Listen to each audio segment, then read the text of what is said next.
اعوذ باللہ من الشیطان الرجیم بسم اللہ الرحمن الرحیم السلام علیکم ورحمۃ اللہ وبرکاتہ۔ خوش آمدید کہتے ہیں آپ کو اس یوٹیوب چینل پر کہ جہاں آپ کو انشاءاللہ ایسی آڈیوز ملیں گی کہ جو آپ کے دلوں کو چھو جائیں گی۔ ہم دعا گو ہیں کہ خداوند متعال آپ کی زندگی میں خوشیاں اور کامیابیاں دیں اور آپ کا ہر دن نئے علم اور بصیرت سے بھرپور ہو۔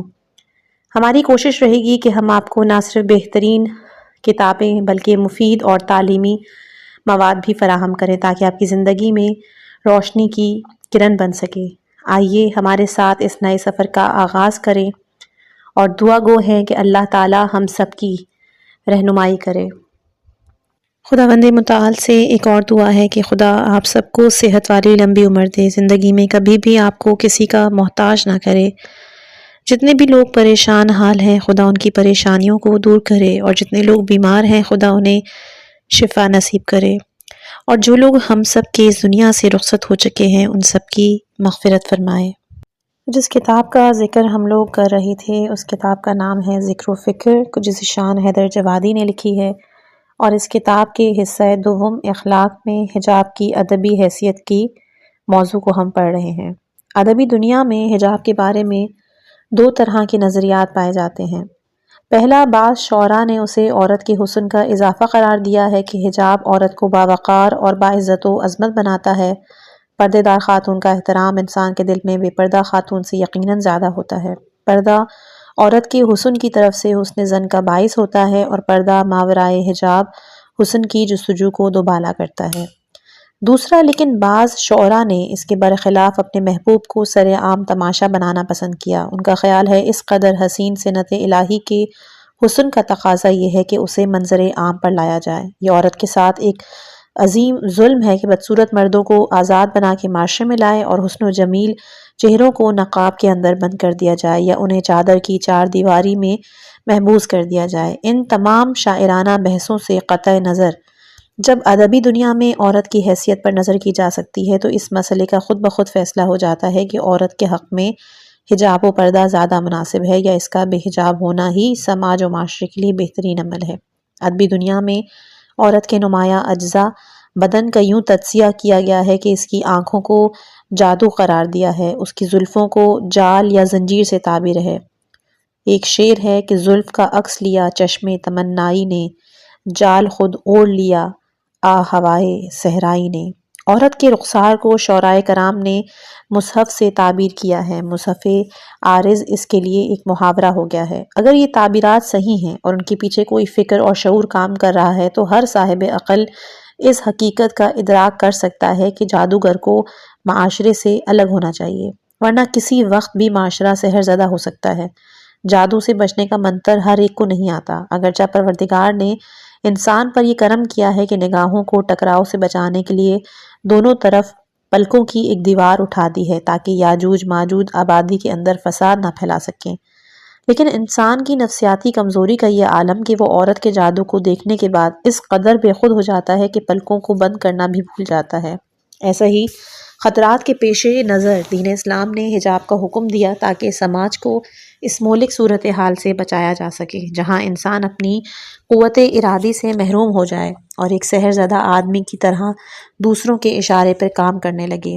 یہی حال زنجیر اور جال کا ہے، اسے پوشیدہ نہ رکھا جائے تو کوئی شخص بھی اس میں گرفتار ہو سکتا ہے، اس طرح اپنی حیثیت اور شخصیت سے محروم ہو سکتا ہے۔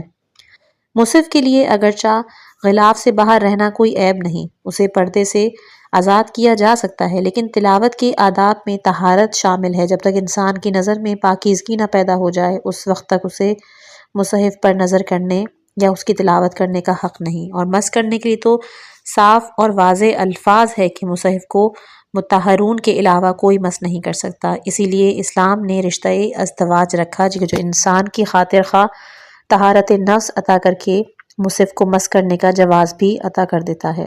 حیرت کی بات یہ ہے کہ لوگ لفظی دنیا میں حسین ترین تعبیرات ڈھونڈ کر لے آتے ہیں، عملی دنیا میں اپنے ہی فلسفے سے غافل ہو جاتے ہیں، طرح طرح کے اوہام و خرافات کا شکار ہو جاتے ہیں۔ عورت کے وجود کو اس قدر تقدس بخشا گیا ہے تو اس کے تقدس کا احترام بھی ضروری ہے۔ یہ ممکن نہیں کہ اس کے رخساروں کو مصحف سے تعبیر کیا جائے اور اسے کوڑا دانوں کے حوالے کر دیا جائے۔ اس پر کبھی کافرانہ نگاہیں پڑیں اور کبھی منافقانہ نظریں۔ حجاب عورت کی زندگی کا مقدس ترین پہلو ہے جس سے بدکاری اور فحاشی کو روکا جا سکتا ہے اور اس سے زندگی کے کاروبار پر کوئی اثر نہیں پڑتا۔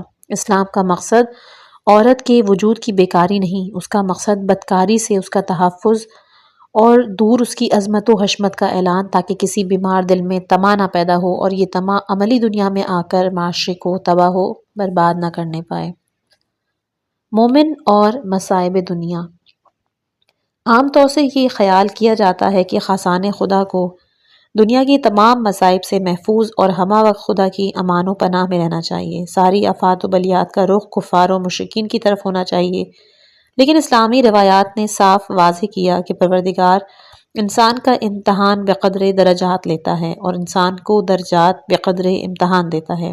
حضرت ابراہیم کو منصب امامت کا ذمہ دار اس وقت تک نہیں بنایا جب تک امتحان خلقت میں مکمل کامیابی حاصل نہیں کر لی۔ ہر محاذ زندگی کو صبر و سکون اور شکر و تحمل کے ساتھ طے نہیں کر لیا۔ مومن کی زندگی میں مصائب عطیہ پروردگار اور دلیل عظمت ہیں۔ انہیں مصائب پر صبر کر کے انسان اس قابل ہوتا ہے کہ پروردگار اس کے ساتھ ہو جائے اور وہ ساری دنیا کی امداد سے بے نیاز ہو جائے۔ مومن اور مصائب کے رابطے کے بارے میں درج ذیل روایات قابل توجہ ہیں۔ مومن کے ساتھ ہم و غم اس وقت تک رہتے ہیں جب تک اس کے گناہوں کا خاتمہ نہ ہو جائے۔ امام جعفر صادق علیہ السلام فرماتے ہیں کہ جس قدر انسان کے ایمان میں اضافہ ہوتا ہے اس کی معیشت کی تنگیاں بڑھتی جاتی ہیں۔ امام باقر کہتے ہیں کہ مومن کے مصائب کی مقدار اس کے ایمان کی مقدار سے طے ہوتی ہے۔ جب بھی مومن پر 40 روز گزر جاتے ہیں تو وہ کسی نہ کسی رنج میں ضرور مبتلا ہو جاتا ہے تاکہ اس کے ذریعے خدا کو یاد کر سکے۔ مومن جانور کے سوراخ میں بھی ہو تو اس پر کوئی نہ کوئی اذیت دینے والا ضرور مسلط ہو جائے گا۔ پروردگار بندہ مومن کو بلاؤں میں اس طرح مبتلا کرتا ہے جس طرح طبیب مریض کا علاج دواؤں کے ذریعے کرتا ہے۔ رسول اکرم صلی اللہ علیہ وآلہ وسلم کا پروردگار عالم کا ارشاد ہے کہ میرے عزت و جلال کی قسم کہ میں کسی بندہ مومن پر مہربانی کرتا ہوں تو اس وقت تک دنیا سے نہیں اٹھاتا جب تک تمام گناہوں کا حساب نہ کر دوں، چاہے اس کے جسم میں بیماری پیدا ہو جائے یا رزق میں تنگی ہو جائے یا دنیا میں کسی خوف میں مبتلا ہو جائے، اس کے بعد بھی کوئی چیز باقی رہ جائے گی تو موت کی سختی میں مبتلا ہوگا تاکہ کوئی گناہ باقی نہ رہے اور وہ سیدھا جنت میں داخل ہو جائے۔ پروردگار جب کسی بندے کے ساتھ بھلائی کرنا چاہتا ہے اور وہ گنہگار ہو جاتا ہے تو پروردگار اسے کسی پریشانی میں مبتلا کر دیتا ہے تاکہ اسے استغفار یاد آ جائے اور وہ اس طرف متوجہ ہو جائے۔ رسول اکرم صلی اللہ علیہ وآلہ وسلم کا ارشاد ہے کہ جس مال کی زکوٰۃ نہ نکالی جائے وہ مال بھی ملعون ہے اور جس بدن کی زکوٰۃ نہ ادا کی جائے وہ بدن بھی ملعون۔ تو سوال کیا گیا کہ زکوٰۃ مال کا مفہوم تو واضح ہے، یہ زکوٰۃ بدن کیا ہے؟ تو فرمایا بدن کی زکوٰۃ آفتوں میں مبتلا ہونا ہے۔ جس کی دنیا مصائب اور مشکلات سے پاک و صاف ہو اس کا دین مشکوک ہو جاتا ہے۔ دنیا کی تلخی آخرت کی شیرینی ہے اور دنیا کی شیرینی آخرت کی تلخی۔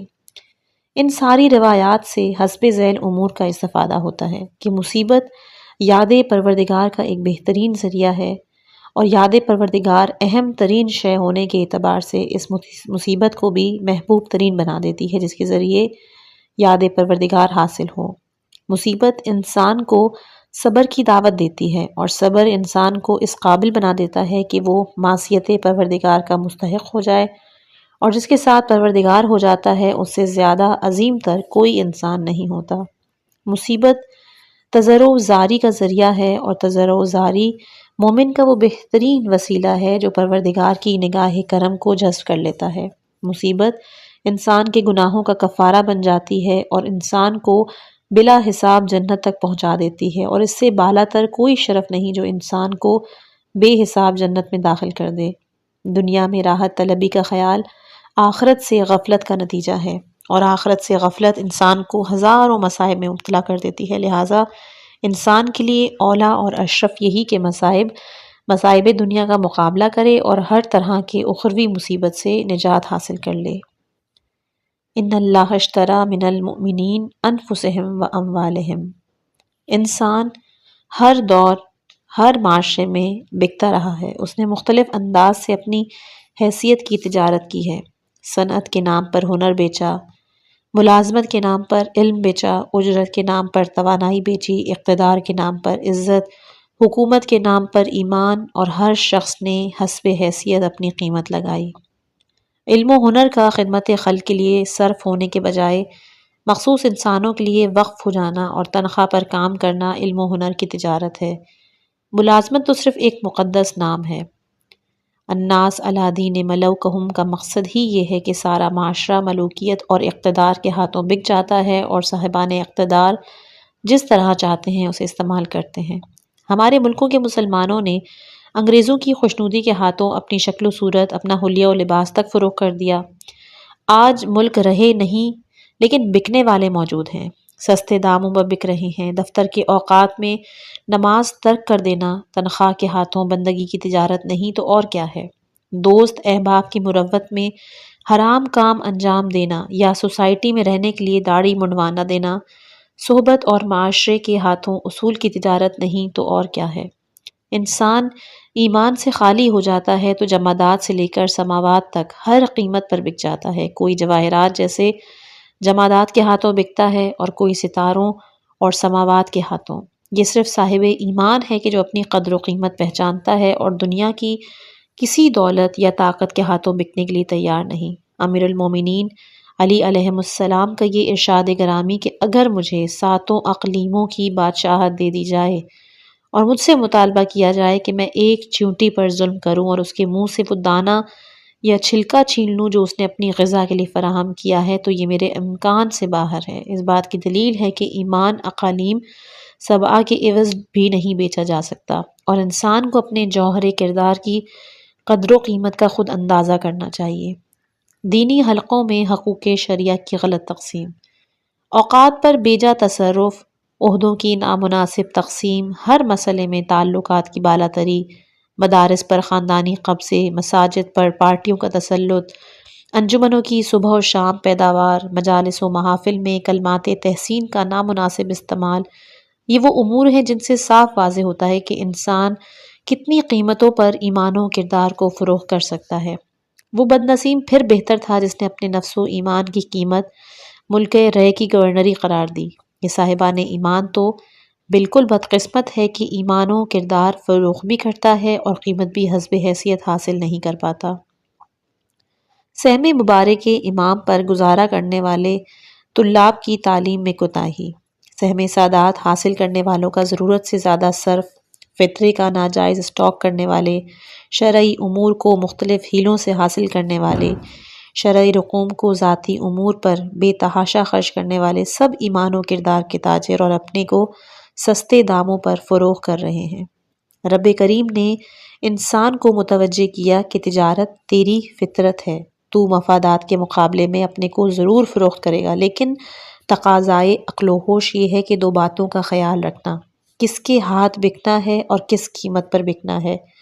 اس کے بعد خود ہی وضاحت بھی کر دی کہ ہم نے صاحبان ایمان کے جان و مال کو خرید کر اس کے عوض جنت دے دی ہے، تاکہ صاحب ایمان کبھی تجارت کا ارادہ کرے تو یہ نقطہ نظر میں رکھے کہ اس کے پاس ایک کائنات سے بالا تر خریدار موجود ہے اور وہ اسی قیمت میں جنت دینے کے لیے تیار ہے۔ تو اب یہ انتہائی بے عقلی ہے کہ جسے جنت جیسی قیمت مل رہی ہو وہ اپنے کو مال دنیا کے عوض بیچ ڈالے۔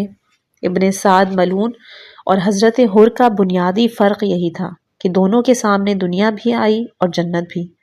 ابن سعد نے ملک دنیا کو مقدم کر کے جنت کو نظر انداز کیا اور حر نے جنت کو اختیار کر کے سرداری لشکر کو ٹھوکر مار دی تاکہ قیامت تک آنے والی نسلیں حریت کا راستہ دریافت کر لیں اور پھر کوئی ابن سعد نہ پیدا ہونے پائے۔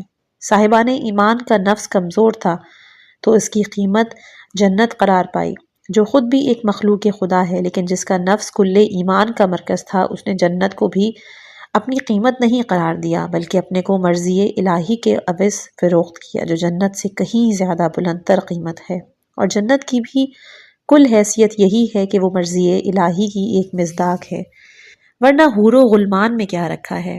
آل محمد کا انداز تجارت یہ تھا کہ جو کچھ دیا سب خدا کے ہاتھ میں دیا، جس سے بہتر کوئی خریدار رہی۔ حد یہ کہ روٹیاں بھی سائل کے نام پر نہیں دی۔ انسان اور ایمان۔ والعصر ان الانسان لفی خسر الا الذین آمنوا وعملوا الصالحات وتواصوا بالحق وتواصوا بالصبر۔ قسم ہے عصر کی، تمام انسان خسارے اور گھاٹی میں ہیں، علاوہ ان افراد کے جو صاحبان ایمان ہیں، نیک اعمال کیے ہیں اور حق و صبر کی وصیت و نصیحت کی۔ آیات شریفہ سے صاف واضح ہوتا ہے کہ خسارہ اور فائدے کے دو الگ الگ موضوعات ہیں۔ خسارے کا موضوع ہے انسان اور فائدے کا موضوع ہے ایمان و کردار۔ انسان جب تک صرف انسان رہے گا خسارے میں رہے گا، اور جب صاحب ایمان و کردار ہو جائے گا تو خسارے سے محفوظ ہو جائے گا۔ انسانیت کے نام پر ناز کرنے والے تمام انسان، مسلمان، کافر، عادل، فاسق، عالم، جاہل، ان کو برابر قرار دینے والے اس اعلان قرآنی سے عبرت حاصل کرے کہ قرآن نے انسانیت کو شرف نہیں قرار دیا بلکہ ایمان و کردار کو شرف قرار دیا۔ اس کا راز بھی یہ ہے کہ انسانیت انسان کا اختیاری عمل نہیں، لہٰذا اس میں اس کا کوئی دخل بھی نہیں ہے۔ یہ مالک کی ایک عنایت ہے جس پر شکریہ تو ادا کیا جا سکتا ہے لیکن فخر نہیں کیا جا سکتا۔ فخر کا مقام اس کے بعد آتا ہے جہاں سے انسان کے اختیاری معاملات، ایمان اور کردار کا سلسلہ شروع ہوتا ہے، اور انسان اپنی محنت اور ریاضت سے اپنے مقام کا تعین کرتا ہے۔ آیات شریفہ میں دوسرا اشارہ اس امر کی طرف سے ہے کہ ہر زمانہ اس امر کا گواہ ہے کہ ہمیشہ خسارے والوں کی کثرت رہی اور اس سے نجات پانے والے اقلیت میں رہے۔ ایسا نہ ہوتا تو فائدے والوں کی اکثریت کا ذکر کر کے خسارے والوں کا استثناء کیا جاتا، لیکن آیت کا لہجہ اس کے بالکل برعکس ہے۔ اس میں فائدے والوں کا استثناء کیا گیا، جو اس بات کی علامت ہے کہ اکثریت خسارے والوں کی ہے، اور اس میں سے ایک اقلیت ایمان و کردار والوں کی جس نے اپنے کو اس خسارے سے بچا لیا۔ زمانے کو گواہ بنا کر اس نقطے کی طرف بھی اشارہ کیا گیا ہے کہ جب تک کہ دنیا عصر اور زمانے کے نظام کے تحت چلتی رہے گی، اس کا نقشہ یہی رہے گا، فائدے والے اقلیت میں اور خسارے والوں کی اکثریت۔ ہاں، اگر نظام عصر کے بجائے صاحب العصر کے ہاتھ میں دے دیا جائے تو نسبت الٹ بھی سکتی ہے، اور زمانہ ظلم و جور کے بجائے عدل و انصاف سے معمور ہو سکتا ہے۔ خسارے سے استثناء کرنے کے لیے قرآن نے 4 مسائل کی طرف اشارہ کیا ہے: ایمان، عمل صالح، حق کی وصیت، اور چوتھا صبر کی نصیحت۔ اور شاید اس کا راز یہ ہے کہ انسان کو نفس و روح کے اعتبار سے صاحب ایمان ہونا چاہیے اور جسم و جسمانیات کے اعتبار سے صاحب عمل و کردار۔ معاشرے کی اصلاح کے لیے حق کی وصیت کرنی چاہیے اور حق کی راہ پر استقامت کے لیے ایک دوسرے کو صبر کی نصیحت۔ اس نقطے کی ایک مزید وضاحت یہ ہے کہ فائدہ اور خسارہ کسی نہ کسی معاملے سے متعلق ہوتا ہے۔ جب تک انسانی زندگی میں کوئی معاملہ فرض نہ کیا جائے گا، فائدہ اور نقصان کے کوئی معنی نہیں ہوں گی۔ قرآن نے اس امر کی طرف اشارہ کیا کہ انسانی زندگی سراپا معاملہ اور تجارت ہے۔ اس کا کامل سرمایہ جو اپنے ساتھ لے کر آیا ہے اس کی روح اور اس کا جسم۔ اس کے بعد اس کی زندگی سے وہ تعلقات وابستہ رہتے ہیں جو پیدائش کے ساتھ اس کے ساتھ لگ جاتے ہیں، کہ وہ ماں باپ کا فرزند ہوتا ہے، بھائی بہنوں کا بھائی ہوتا ہے، معاشرے کی ایک فرد ہوتا ہے، سماج کا ایک رکن، ملک کا باشندہ، تعلقات کا ایک قیدی۔ لہٰذا اس پر جس طرح اس کی روح اور جسم کی ذمہ داری ہے، اسی طرح ان تعلقات و روابط کی بھی ذمہ داری ہے، اور ان ذمہ داریوں کو ادا کرنے کا ایک ہی رستہ ہے کہ روح کے واسطے غذائے ایمان فراہم کر دے، جسم کو عمل صالح کی دولت دے دے، تعلقات عامہ والوں کو حق اور صبر کی وصیت و نصیحت کر دے تاکہ جملہ حقوق ادا ہو جائیں اور ہر سودا فائدے کا ذریعہ بن جائے۔ ورنہ انسان پیدائشی طور پر مال کا تاجر نہیں ہوتا کہ اس کے فائدے و نقصان کا فیصلہ مالیات کے اعتبار سے کیا جائے۔ مالیات کے اعتبار سے تو وہ بالکل خالی ہاتھ پیدا ہوتا ہے، پھر خالی ہاتھ ہی چلا جاتا ہے۔ دنیا سے اگر کوئی دولت کما کر اپنے ساتھ لے جاتا ہے تو وہ اس کا ایمان و کردار ہے، اس کے علاوہ کوئی شے کام آنے والی نہیں۔ یہ نقطہ بھی واضح رہنا چاہیے کہ قرآن نے خسارے سے بچنے کا ذریعہ اسلام کو نہیں قرار دیا بلکہ ایمان کو قرار دیا ہے۔ اس کا ایک سبب یہ بھی ہے کہ اسلام کا تعلق روح سے نہیں بلکہ در حقیقت جسم سے ہے۔ انسان جب تک زبان سے حقائق کا اقرار کرتا ہے اسے مسلمان کہا جاتا ہے۔ جب یہ اقرار روح کی گہرائیوں میں اتر جاتا ہے، تب وہ صاحبہ ایمان کہا جاتا ہے۔ خسارے سے بچنے کا ذریعہ صرف جسم نہیں بلکہ اس سے پہلے روح ہے کہ جو جسم کے لیے محرک اور بنیاد کی حیثیت ہے، جس کے بغیر جسم کی کسی حرکت کا کوئی امکان نہیں۔ ایمان کی بنیاد نجات بننے کا مطلب یہ کہ انسان کو دل کی گہرائیوں سے حقائق کا اقرار کرنا پڑے گا اور ان تمام تقاضوں پہ عمل کرنا ہوگا جو ایمان حقیقی کے تقاضے ہیں، جن کے بغیر ایمان کہے جانے کے قابل نہیں۔ عمل صالح در حقیقت ایمان کے تقاضوں ہی کا اظہار ہے۔ فرق صرف یہ ہے کہ اسلام نے صرف اظہار کو کافی نہیں سمجھا، بلکہ پس منظر میں عقیدے کو لازم و ضروری قرار دیا۔ تنہا عمل صالح کسی بھی وقت اپنی اصالت و معنویت سے محروم ہو سکتا ہے، اس کی فعال طاقت کا خاتمہ ہو سکتا ہے، البتہ اگر اس کی پشت پر روحانی عقیدے کی طاقت موجود ہو تو اس کا نشاط کسی وقت بھی کمزور نہیں ہوتا، اور وقت گزرنے کے ساتھ اس کی حرکت و فعالیت میں اضافہ ہوتا ہے۔ انسان اور ایمان کے فرق کو سمجھنے کے بعد یہ سمجھنا آسان ہو جاتا ہے کہ انسان کی دنیا الگ اور ایمان کی دنیا الگ۔ انسان ایک عمر تک بچہ رہتا ہے، پھر جوان ہوتا ہے، پھر بوڑھا ہوتا ہے اور آخر میں مر جاتا ہے، لیکن ایمان ایسا نہیں۔ وہ بچپنے میں جوان بھی ہو سکتا ہے، جوانی میں بوڑھا بھی ہو سکتا ہے، وہ زندگیوں میں مردہ بھی ہو سکتا ہے اور مرنے کے بعد زندہ بھی۔ انسان صحت مند بھی ہوتا ہے اور بیمار بھی، امیر بھی ہوتا ہے، فقیر بھی، عورت بھی ہوتا ہے، مرد بھی، لیکن ایمان کی دنیا اس سے بالکل الگ ہے۔ ایمان صحت کے عالم میں بیمار بھی ہو سکتا ہے اور بیماری کے عالم میں صحت مند۔ وہ امیر کے گھر فقیر بھی ہو سکتا ہے اور فقیر کے گھر امیر۔ وہ عورت کے پاس مردانہ حوصلے کا مالک بھی ہو سکتا ہے اور مرد کے پاس زنانہ کمزوریوں کا حامل بھی، جس کی مثالیں تاریخ اسلام میں بکثرت موجود ہیں۔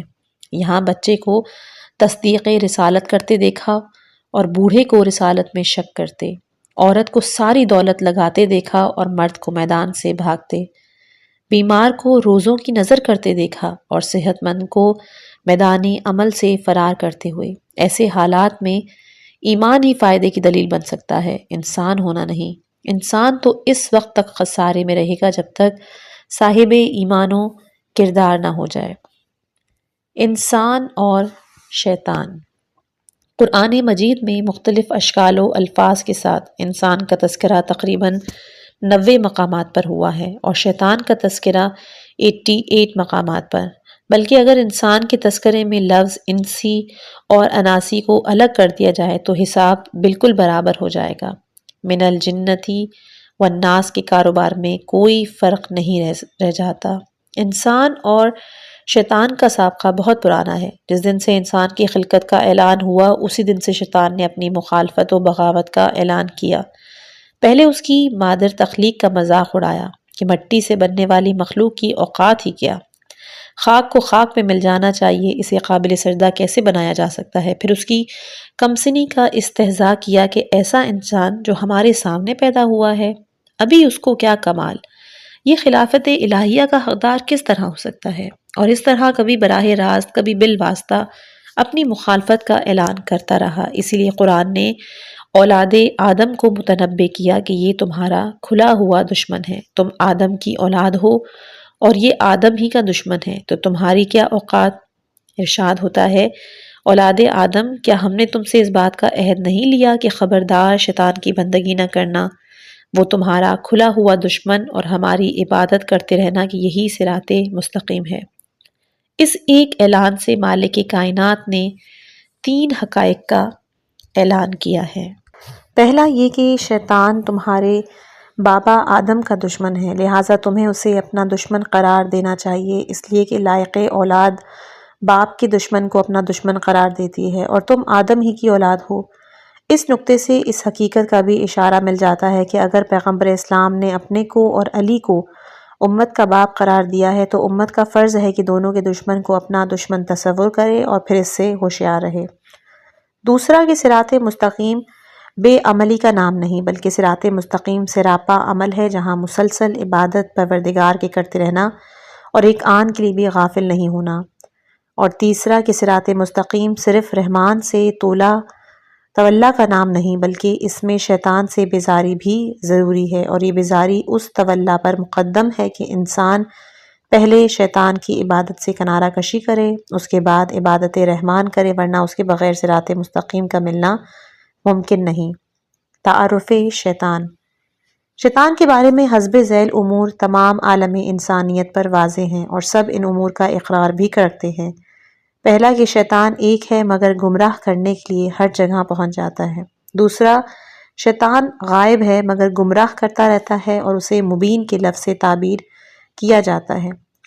تیسرا، شیطان عمر میں انسان سے یقیناً بڑا ہے اور اسے سن و سال کی برتری حاصل ہے۔ چوتھا، شیطان فطری اعتبار سے آگ سے بنا ہے، لہٰذا اس کا شعلہ مزاجی سے کوئی شے بعید نہیں اور وہ کسی گھر میں بھی آگ لگا سکتا ہے۔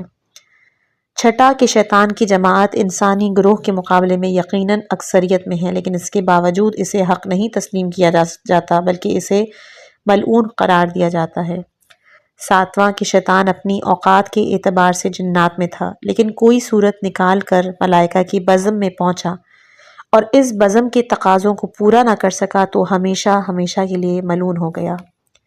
آٹھواں، شیطان ابھی تک زندہ موجود ہے لیکن کوئی اس کے بارے میں یہ سوچنے کے لیے تیار نہیں کہ اب اس پر لعنت بند کر دی جائے، شاید اس نے توبہ کر لی ہو، بلکہ پورا عالم اسلام اسی ہزارہا سالہ داستان کو دہرائے جا رہا ہے اور برابر لعنت کیے جا رہا ہے۔ نواں اور آخری کہ شیطان بزم ملائکہ میں اس وقت تک نہیں پہچانا گیا جب تک زبان نہیں کھولی، اور جب عظمت آدم کے خلاف آواز بلند کی تو اس کی شیطانیت پہچان لی گئی اور اسے بطور سزا مردود قرار دے دیا گیا۔ شیطانی نظریات۔ پہلا، شیطان توحید خالص کا نقیب ہے اور اس کا نظریہ یہ ہے کہ عبادت اور سجدہ صرف پروردگار کے لیے ہے۔ اس کے بعد پروردگار بھی کسی کے سامنے سجدہ کرنے کا حکم دے دے تو وہ حکم قابل قبول نہیں اور ایک اصلی موحد کو اس کا انکار کر دینا چاہیے۔ دوسرا کہ شیطان کسی ذات کو ماننے کا مطلب یہ نہیں کہ اس کی بات کو بھی مان لیا جائے۔ ایمان کا تقاضا یہ ہے کہ پروردگار کی ذات کا اقرار کیا جائے، اس کی بات کا تسلیم کرنا شرط ایمان نہیں۔ تیسرا کہ عدل الہی کا اقرار کوئی ضروری امر نہیں، صرف توحید کا اقرار کافی ہے، اور یہی وجہ ہے کہ میں نے توحید کا اقرار کر لیا لیکن عدل کے مرحلے پر صاف کہہ دیا کہ آگ سے بننے والے کو خاک کے پتلے کے سامنے جھکا دینا خلاف عدل و انصاف ہے اور میں اسے تسلیم نہیں کر سکتا۔ چوتھا، فضیلت کا فیصلہ پروردگار نہیں کرے گا بلکہ مخلوق کو خود بھی یہ طے کرنے کا حق ہے کہ کون افضل ہے اور کون غیر افضل۔ پانچواں کہ فضیلت کا معیار بھی ایمان و کردار کو نہیں ہونا چاہیے بلکہ مادہ تخلیق کو ہونا چاہیے۔ اگر خاک سے بنا ہے تو یقیناً پست، آگ سے بنا ہے تو یقیناً بلند۔ عربستان کی مٹی کا اثر اور ہوگا، غریب عرب کی خاک کا اثر اور۔ ایمان کے 10 درجے بھی خاک کی تاثیر کو نہیں بدل سکتے۔ چھٹا، ہوشیاری کا تقاضا یہ ہے کہ آخری دم تک پروردگار کی عظمت کا اقرار کیا جائے لیکن اس کی بنائے ہوئے خلیفے اور حاکم کو تسلیم نہ کیا جائے۔ ساتواں کہ مخالفت کے لیے صرف مقابل کا خطا کار یا گنہگار ہونا شرط نہیں، ہر شخص کو اپنے مصالحے پر نظر رکھنی ہے اور مصلحت خطرے میں پڑ جائے تو مخالفت کا اعلان کر دینا چاہیے۔ آٹھواں کہ اپنے کاروبار میں کوئی مروت نہیں کرنی چاہیے بلکہ جس طرح ممکن ہو عمل کو جاری رکھنا چاہیے۔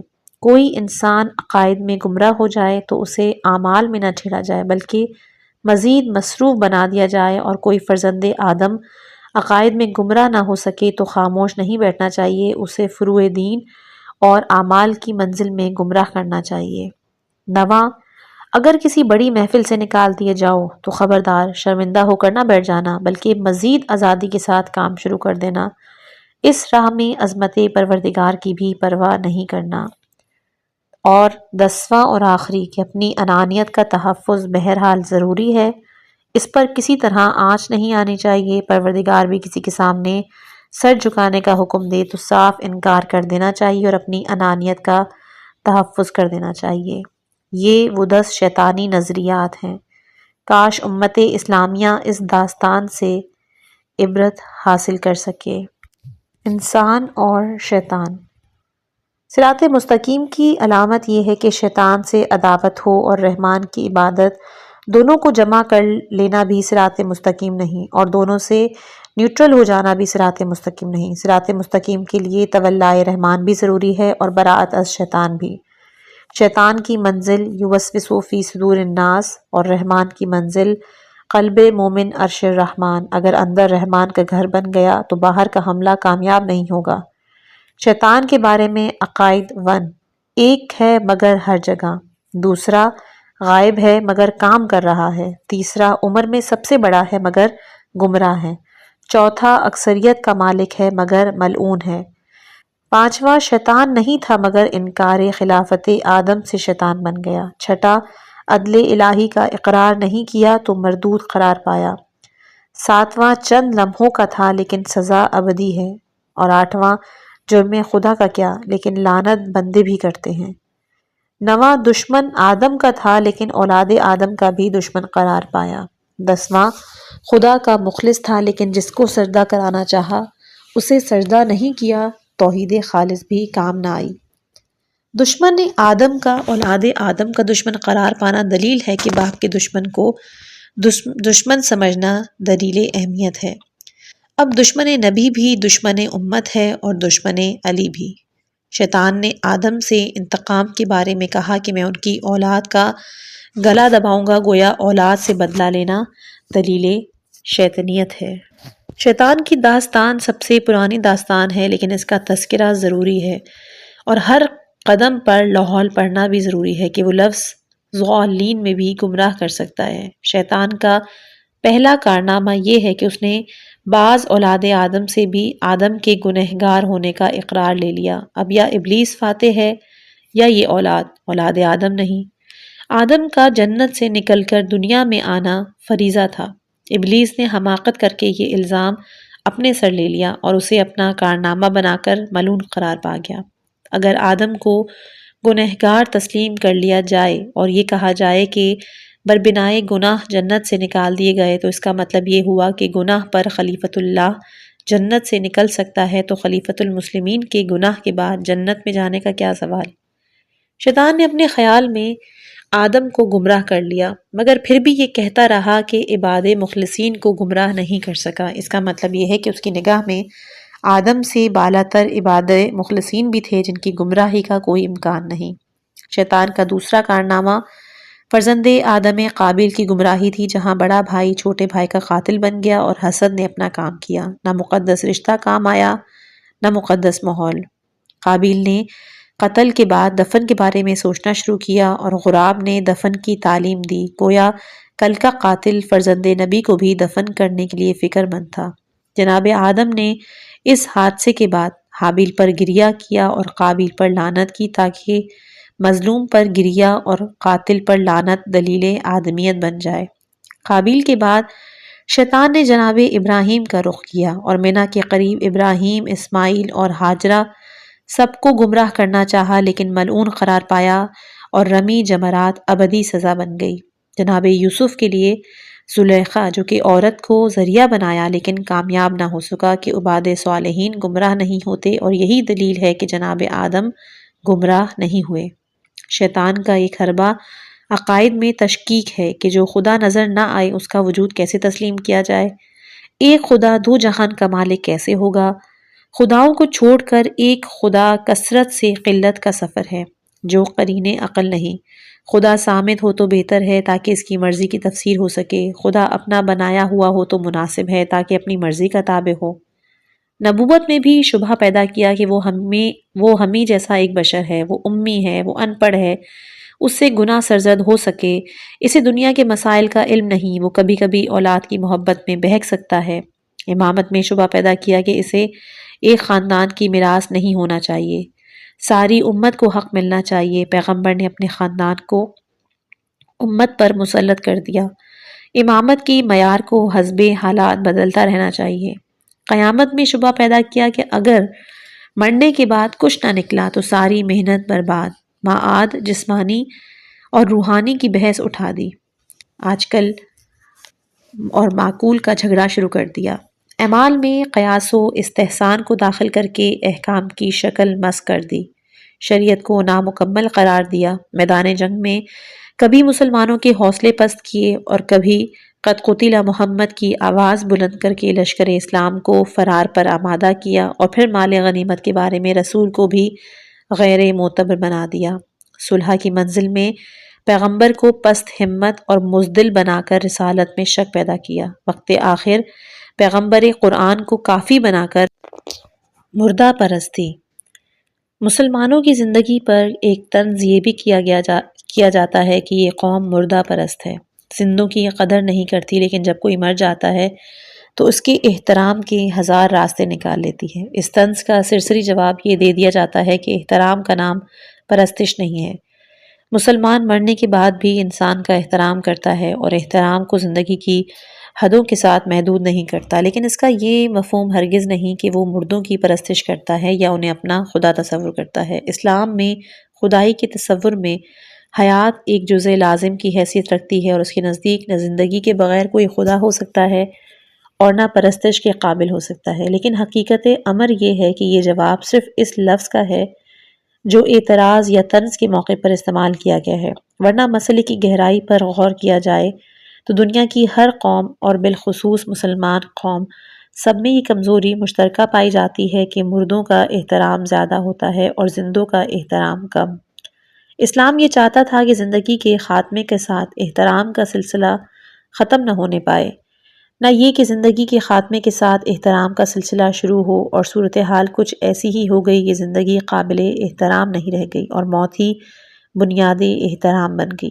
آپ سڑک پر چادر بچھا کر مردے کے کفن کے لیے چندہ کریں تو ہر راہگیر کچھ نہ کچھ دینے کے لیے تیار ہو جائے گا، لیکن ایک مریض کی دوا کے لیے چندہ مانگیں تو ہر آدمی جان بچانے کی فکر کرتا ہے۔ کیا اس کا مطلب یہ نہیں کہ ایک زندہ کی زندگی اس قدر عزیز نہیں ہے جس قدر عزیز ایک مردے کی تدفین ہے؟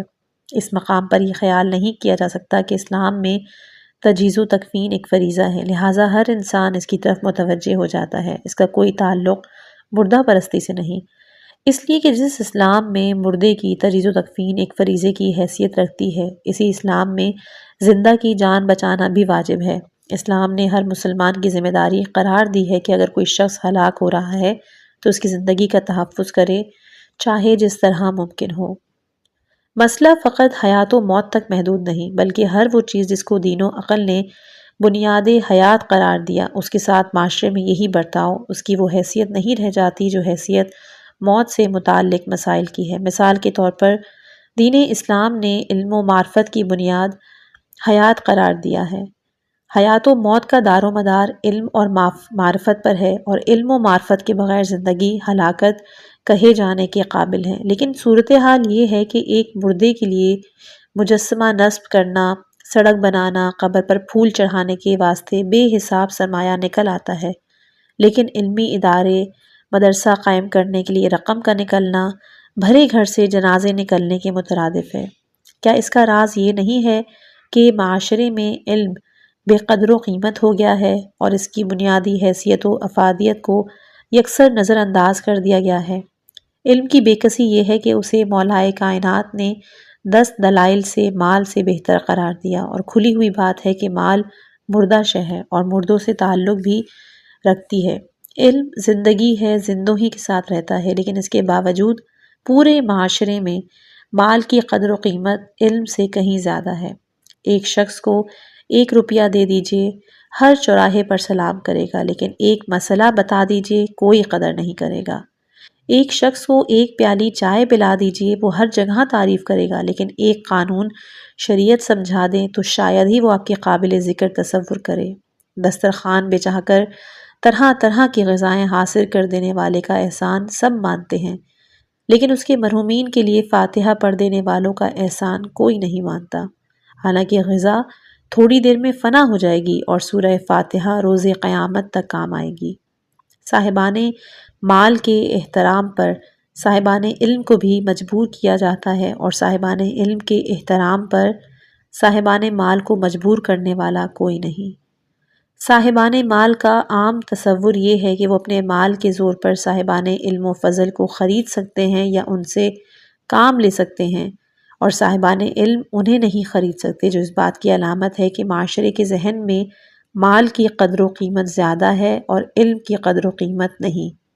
تاریخ اسلام میں بھی یہی منظر دیکھنے میں آیا کہ جب مال کا سیلاب امڈا تو بڑے بڑے صاحبان ایمان بہہ گئے، لیکن جب منبر کوفے سے اعلان ہوا کہ میری ذات سے علم کا سیلاب جاری ہوتا ہے، تو 4 افراد بھی اس سیلاب کے ساتھ چلنے یا اس کے آب شیریں سے استفادہ کرنے کے لیے تیار نہ ہوئے۔ مال کی یہی قدر و قیمت اور علم کی یہی ناقدری و بے کسی کہ جس نے تاریخ کے دھارے کا رخ موڑ دیا اور انسانی معاشرے کو ذلت کے راستے پر لگا دیا ہے۔ کس قدر افسوسناک بات ہے کہ کسی معاشرے میں ایک معلم کی وہ خدمت نہیں کی جاتی جو ایک مغنی یا رقاصہ کی ہوتی ہے۔ کرکٹ کے کھلاڑی میدان جیت کر ملک واپس آتے ہیں تو مسلمان ملکوں کے سربراہ ایئرپورٹ پر استقبال کے لیے جاتے ہیں، اور اعلیٰ تعلیم یافتہ انسان جب ڈاکٹریٹ کی ڈگری لے کر واپس آتا ہے ملک، تو صدر مملکت کا نوکر بھی استقبال کے لیے نہیں آتا۔